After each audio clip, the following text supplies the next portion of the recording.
Hey ladies and gentlemen, welcome to an Apex Legends Season 2 tier list. So this is going to be specifically for ranked, and this is based on my personal opinion, but I would recommend this tier list just for an average player. Could even work for like pro players, who knows.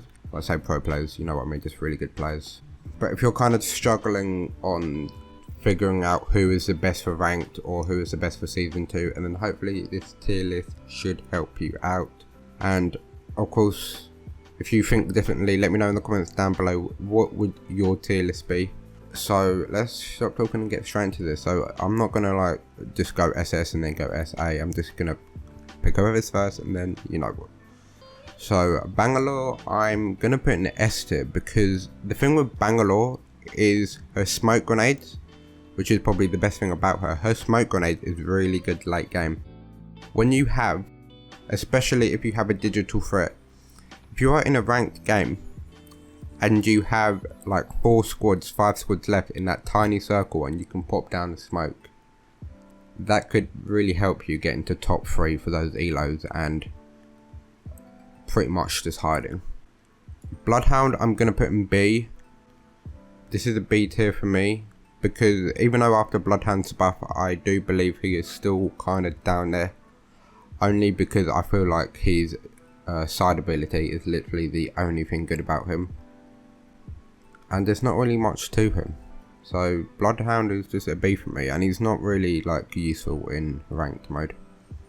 Quillstick, however, is S tier, which is surprising. He used to be F tier or C tier in Season 1, but boy oh boy, this Season 2 he now has 15% damage reduction, and his gas has, you know, obviously been getting some buffs over the past weeks. But this guy is good in ranked. Because obviously you're playing for placements, aren't you? So he's really good at camping, really good at holding down a building. And whereas he's not as defensive as Watson, because Watson's ult can stop like, you know, grenades and like, you know, just hardcore third party. But the thing with Quillstick is you have lots of his traps which deal a lot of damage, and his ult is so good for the final circle. Like I said with Bangalore, when it's the final circle and there's like 4 squads left, you really can just pop your ult down and just gas everyone in that final circle. Obviously you need to kind of get used to like the specific play style. So obviously like don't watch this video and be like, oh look, Quillstick's S tier, let me go play Quillstick, and then you play him like as if like you're playing Wraith and then you just die. Like, don't flame me, okay? You just need to know how to play these characters. But Quillstick is S tier for me. Gibby, I'm gonna put in B, even though after the recent buffs I think he is still a tad too big. And like he is like the tank of Apex, but I feel like, I don't know, there's just something about him, he still feels really underpowered. I think what it is with this game, when people are close to you, you don't really ADS, do you? And because in ranked you're always getting third partied, the thing with Gibraltar is when people are close, you don't ADS, do you? You hip fire. And because you're hip firing, your gun shield doesn't come up, so you don't have a gun shield, nothing, and you're just this fat target. And I just feel like you can get lasered down with him easily. Lifeline, I'm gonna put in A tier. She used to be really good, but I feel like the fact that you can't use your healing drain outside of the zone just makes her really underpowered. Not underpowered, obviously she is still really good, like she is in A tier, like A tier is good, right?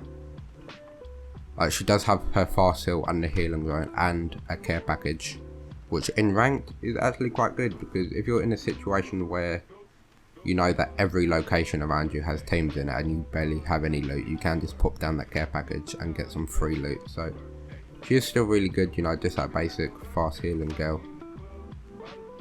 But I feel like that there is like better options than Lifeline. Mirage is a C tier for me. I'm sorry Mirage, your ult is amazing. But goddamn does Mirage still suck for me anyway. Literally the only thing about Mirage that is good is his ult, and it lasts like 2 seconds. And throughout the entire match, I don't think, just no. I think Mirage needs a buff. Well, it's his side ability. His side ability is good. His side ability needs a rework. I think one thing you could do with Mirage to make him more aggressive is, if you've ever played Black Ops 3, I don't know what that guy's name was, Reaper. You know, the guy that could like have 3 decoys run around and whip him like as he runs. I think that would be really good for Mirage. Octane I'm going to put in A tier just because he is just really speedy, and maneuvering in this game is obviously an important role or an important key. You know what I mean? It's very important in this game, and the fact that Octane can just speed around is really good. However, I do think Pathfinder is obviously the best in the game and is better at maneuvering around than Octane. And positioning and everything like that is obviously a really big key in this game, and I feel like Pathfinder does that best.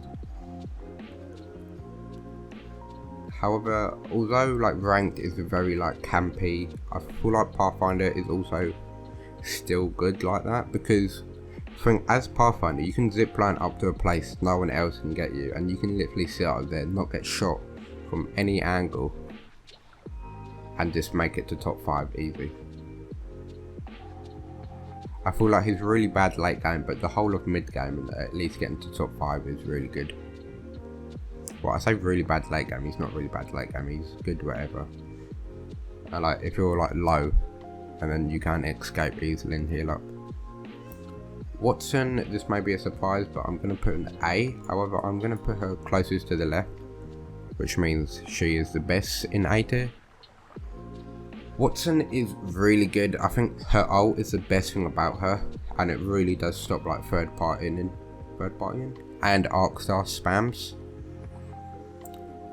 However, I do think after Caustic's buff, Caustic is really good, and the fact that you have 15% reduction, god damn, that's good. But Watson, like, she does have a really tiny hitbox. I think she's like just a tiny bit bigger than Lifeline, but I think her electric pole things need a buff.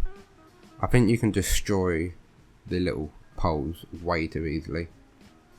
Like, you don't see an electric fence and really see it as a threat, because you can literally walk up to it and just destroy the thing. And even if you do walk into it, the thing barely does any damage. And then, yeah, people might say, oh yeah, but it notifies you. But think Caustic, you walk into one of these traps, it notifies him, doesn't it? So, and I just feel like Caustic is just a better Watson, but more aggressive and better late game. Wraith is obviously an SS plus, not SS plus, SS tier still. Even after, like, she's always been good from the beginning, even after her low profile nerf. And she did actually get a side ability nerf, which was I think in season 1, where they made it 25 seconds, but she is still really good just because she does have the smallest hitbox in the game, and her ult and side ability is amazing. The fact that you can just get shot at and just use your ult and just be across the map in like 2 seconds is really good. Like, if you play Overwatch, if you kind of think of Sombra, the way she's played, I probably shouldn't be talking about this because some of you may not play Overwatch, but you think of Sombra, the way you go in, do damage, teleport out, that's sort of like Wraith. Like, you set up a teleport, or you don't even need to set up a teleport like beforehand, but you do damage to a team, teleport out, heal, go back in, do more damage. Like, Wraith is just a pain in the butt, which makes her SS. So this is my tier list here. What do you guys think? I think this is pretty accurate in terms of what I assume this is where everyone would be in terms of like opinion wise, but obviously this is based on my opinion. So let me know in the comments down below if there's anyone that you would switch around. Please let me know. But If you want any other tier lists, I'll probably do a tier list on weapons, or I'll just talk about like the best combo. Let me know in the comments down below. And if you guys are wondering, where the hell is Rainbow Six Siege? Now, the truth is, I haven't really been enjoying that game recently. Oh, like, it's still a good game. I'm probably gonna get back into it, but this Apex Legends Season 2 has caught my eye, and I'm probably going to make some content on here, but do not fear, if you guys do still want Rainbow Six Siege, I will head on back over to there. If you guys enjoyed this video, and then leave a like, and as always, have a good day, and goodbye.